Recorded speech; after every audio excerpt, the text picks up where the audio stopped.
Tan Line Tuesday on Twitter, too. How many tan lines you see on those boats you've been on recently, Richard? Oh, man. Out the corner of my eye, lots. Not directly at people? Yeah. You wear sunglasses. That's why I had the big, aviators on. I was going to say, I could look directly behind me and see somebody. So give us a day in a life in a cruise ship for a comedian. And once you got into it, as this is your third one you've done recently. So how late do you sleep? Yeah, what time do you get up in the morning?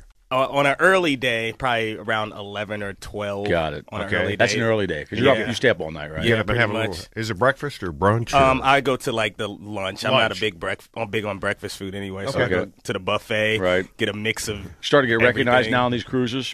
White. And then you're the comedian. That's what I meant by that. The comedian. So you're starting to get recognized when you're out and about during the day. Because you do the Welcome to the Ship show. Got it. And Good then job. immediately everybody knows. Yeah. Okay, so they do that. Then if they come see your show that night. So how many shows a night you do? Well, I did 6 throughout the week. So there's a Welcome to the Ship, and then you do the headline show a few days later. Then a few days later, you do the farewell, see you later show. So there are days you don't do a show? Yeah. Oh, my God. So I have a couple days where I don't do anything. Sometimes, because they pick where they want to schedule you, sometimes I only have 2 shows and at the end of the week, so I have a whole week of just being on the ship. So are they different shows? Is it different material? Okay, different material each night. All right. And it's going to be clean, right? Got to be clean, but you can gauge the audience and you can kind of, you step here and there depending on. People bring their kids into these shows or not? Sometimes. Sometimes okay. I'll see them right in the front row. Right in the front, you're a comedian guy. All yeah, right. but I have fun tiptoeing around different subjects and whatnot. I bet you do. Yeah. Have you crossed the line or been told you nearly crossed the line? No, even on the stuff where I thought I might have crossed the line. Like I had a couple oral, sex stuff. And like the grandma panty joke? Waking up the woman. You tell that joke? I did on one of the late shows, but I gauged them before and it worked. It's not exactly Gilbert Gottfried up there on the cruise ship.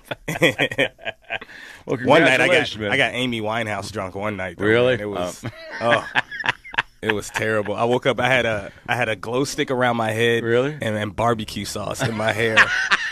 Because I passed out in some wings. In the sports bar. That is Amy Winehouse drunk. See, I don't think that ever happened to Amy Winehouse. I think she just died. Well, it probably was. No barbecue sauce. I guarantee she wasn't even eating. Yeah, she wasn't eating. Yeah, and I think if you woke up, that's not Amy Winehouse drunk. Yeah, that's true. What are by definition? Hang on, here we got 9.5 Toad Luke. What's up, buddy? What's going on, fellas? Hey, man. What up?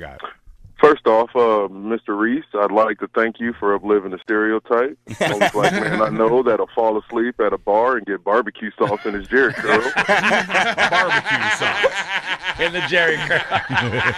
Good job, man. Rich. My man. Hey, man, I gotta keep it going, man. Gotta keep it going. Keep hope alive. He had a dream, and we are living it.